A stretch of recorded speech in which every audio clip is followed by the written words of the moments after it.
হ্যাঁ আগে বুঝো তারপরে মজো। কারণ কি দিছে বেলায়েত, বেলায়েতের যিনি আমার লালপুরি শাহ, তার মধ্যে কিন্তু ওই রকম হঠাৎ করে রাগ করে নাই, বুঝছেন? আগে বুঝছে। হ্যাঁ, যারা বেলায়েতের অধিকারী, যারা বেলায়েত প্রাপ্ত, তারা হাত থাকতে হাত দিয়ে মারতে পারে না, মুখ থাকতে খারাপ কথা বলতে পারে না, কান থাকতে খারাপ কথা শুনে না, নাক থাকতে খারাপ জিনিস ঘ্রাণ নেয় না। এইভাবে বাবা তারা জিন্দা মরা হয়ে যায়। কিন্তু আপনার ভিতরে এখনো একটু সমস্যা আছে, তো গাইতে গাইতে এই সমস্যাটা শেষ হয়ে যাবে। আমি দোয়া করি লালপুরি যেন আপনার ভিতরে যতটুকু আছে দূর করে দেয়। আমার কথাটা কি বাবা শেষ হয়েছে? দয়া করে আরে আপনি বুঝাইবেন, কারণ নিজের খাই আমি আর বুঝাইতে পারি। আপনারা যাওয়ার সময় বুঝাই দিন আসলে আমার কথাটা কি ছিল। এবার একটি প্রশ্ন করেছে, নবুয়াত, এই নবুয়াত কি আগে, নবুয়াত পাইয়া কি নবী হইছে, না নবী নবুয়াত পাওয়ার আগে নবী হইছে? নবুয়াত কি আগে না নবী আগে? এরকম একটা প্রশ্ন। নবুয়াত শব্দের অর্থটা কি, ঠিক কিনা বাবা? আমি জবাবটা পরে দিই, আগে পালা মোতাবেক একটি গান করবো, তারপরে তার জবাব দেওয়ার চেষ্টা করবো। এই পৃথিবীর আগে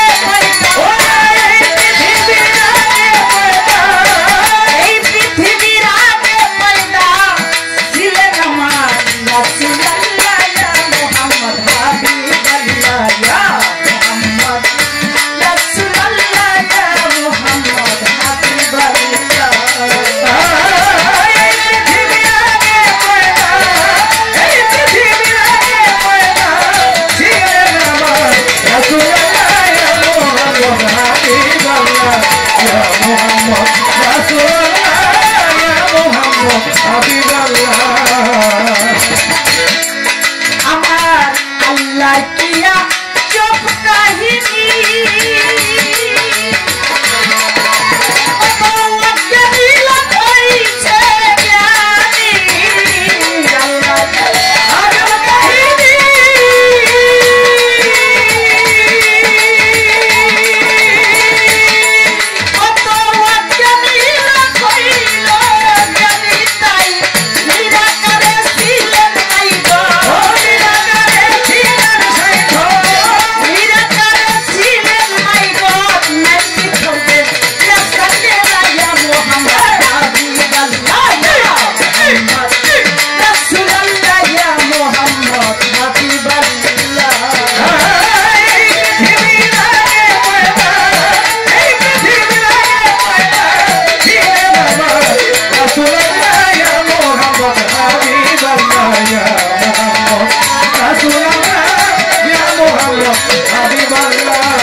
যারা বাউল আমরা একটু লেখাপড়া কম করি, তো এই জন্য কথাটা অনেক সময় বুঝি না।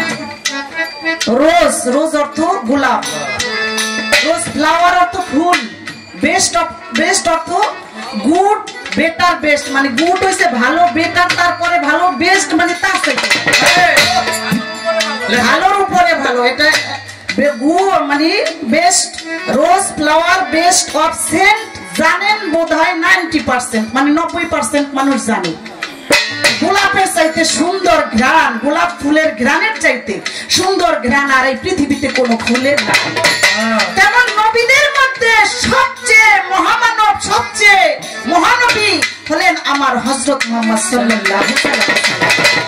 সেই কথা একটু ইংরেজি লাগাইছে, তো এই জন্য আমার বুঝতে কষ্ট হচ্ছে। Rose flower, best of them. Oh Baba, janen kodhai nai ki pasel kai, sahasra gun bekar jabbe.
তাই ওহে প্রভু দয়াল মাইটি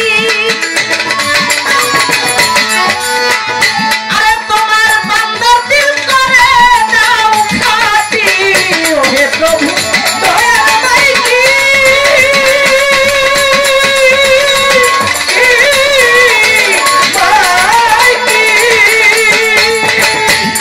তোমার বান্দার দিল করে দাও খাটি তাই এত সুরে জানাইতেছি এত সুরে জানাইতেছি এত সুরে জানাইতেছি এ কলম সত্য পাতা মুহাম্মদ হাবিব রাসূলুল্লাহ ইয়া মুহাম্মদ হাবিব ইয়া মুহাম্মদ রাসূলুল্লাহ ইয়া মুহাম্মদ হাবিব ইয়া মুহাম্মদ রাসূলুল্লাহ ইয়া মুহাম্মদ হাবিব। যখন শুনছি আমাকে জাকির শাহ বাবা ফোন দিছে, বাবা তোমার আসতে হবে, আমি গান শুনবো, যতদিন মেলা চলবে ওই মেলার মধ্যে একটু কষ্ট হয়, গান শুনতে পারি না, তবে লাস্টের দিন গান শুনবো, আমার ছেলে মেয়ে যারা আছে তাদের মধ্যে তুমি এবং নূরে আলম সরকার তোমরা দুইজনে গান করবা। তখন আল্লাহর রহমতে আল্লাহর হুকুমে লালপুরিশার দয়ায় আমি রাজি হয়ে গেছি। তখন থেকে চিন্তা করলাম নূরে আলম দেওয়ানের সাথে গান করাটা আর আজরাইলের বাড়ির দাওয়াত খাওয়ার সময়। ওই দিন থেকে একটু ভালো মন্দ খাওয়ার চেষ্টা করছি, কতটুকু নির্যাস রয়েছে শরীরের মধ্যে জানি না, তবে চিন্তা করলাম নূর আলম সরকারের সাথে যে হ্যান্ডস আছে প্রত্যেকটা পোলাপান হ্যাঁ ইয়াং ইয়াং বাজায়ও ভালো পায়, আমার পোলাপান দিয়ে একটু ইয়াং ইয়াং আনছি, তবে ভাঙ্গে যাবো মস্কামো না বুঝি, তাই আজকে ওই রকম বাজারে দেখাই যাবা, আমার লালপুরিশা যেন খুশি হয়, আমার জাকির শাহ বাবা যেন খুশি হয়, আমার দেলোয়ার বাজানো যেন খুশি হয়, ঠিক আছে?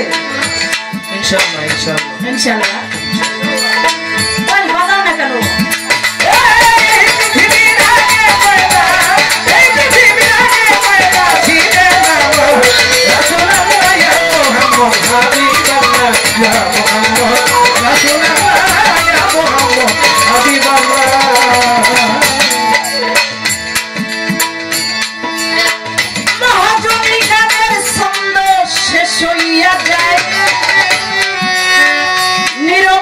পালন করবেন আপনারা সবাই, এইভাবে আপনারা যদি থাকেন বাজান চুপ, আমরা দুইজন শিল্পী মিলে গাইতে পারবো খুব, এইভাবে সারা রাত্র থাকিলে নীরব, আমাদের মনের কথা বলা হবে, মাঝে মাঝে মাঝে মাঝে করলে গন্ডগোল, শিল্পীর কথার মধ্যে হইতে পারে যেইভাবে প্রশ্ন করে ধন্য রাজা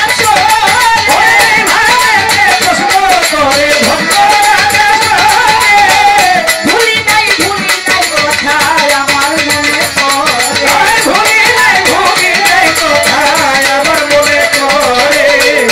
করবো আমি বর্ণনা করবো আমি বর্ণনা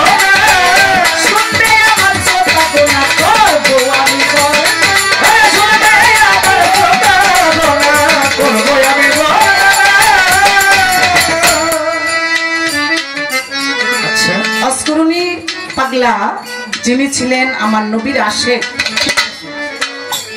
যার নাম ছিল আশেকে রাসূল, সেই অস্করণী পাগলা আমি হাদিসে পাইলাম, জীবনীতে পাইলাম যে হাসরের মাঠে আমার অস্করণী পাগলা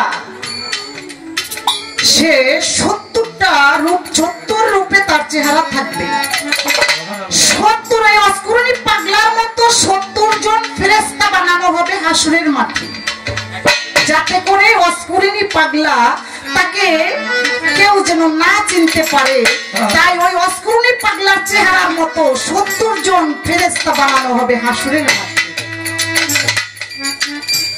আমি এত হাসরের মাঠে 7টা কবর থেকে সে ওই হাসরের মাঠে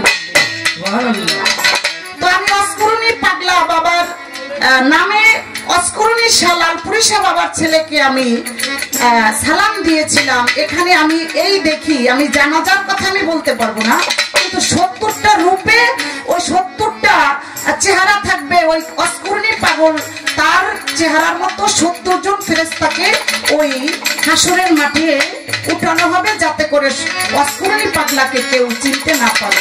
আমি চেষ্টা করলাম তার জবাব দেওয়ার জন্য।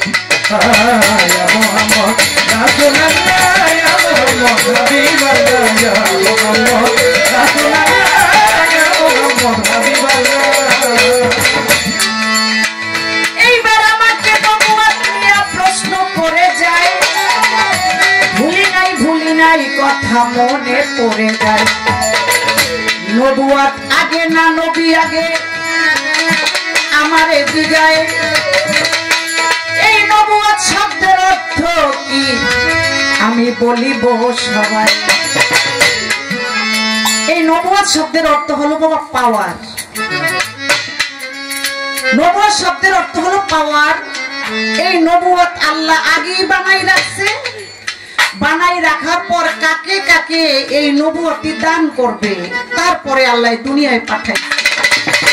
পর্যায়ক্রমে নবীদেরকে পাঠাইছে নবুয়ত দান করার পরে।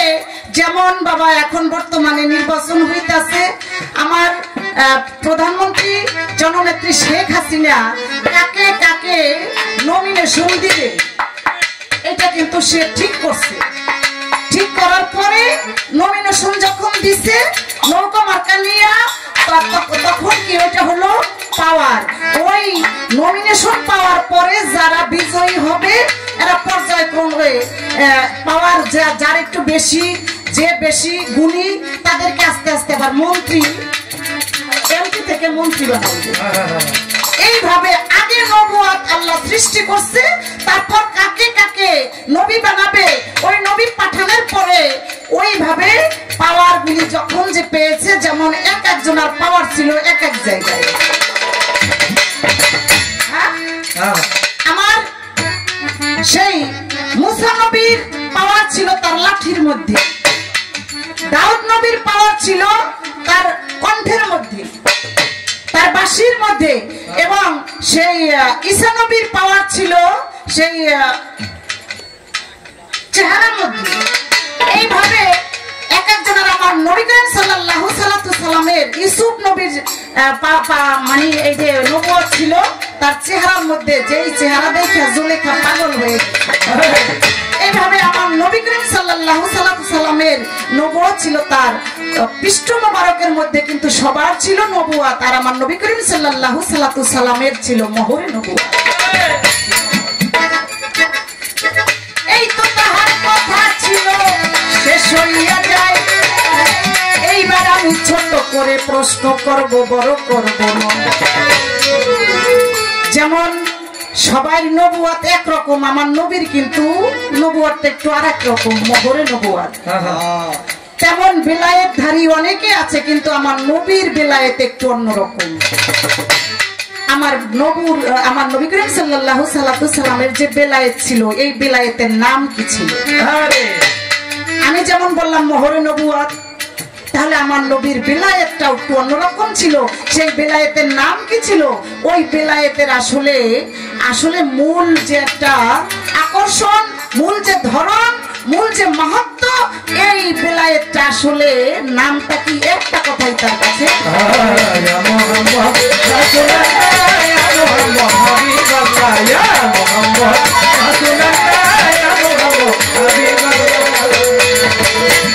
আমার আল্লাহর কি আজব কাহিনী,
আমার বাজান বলেছে পালা শেষ করে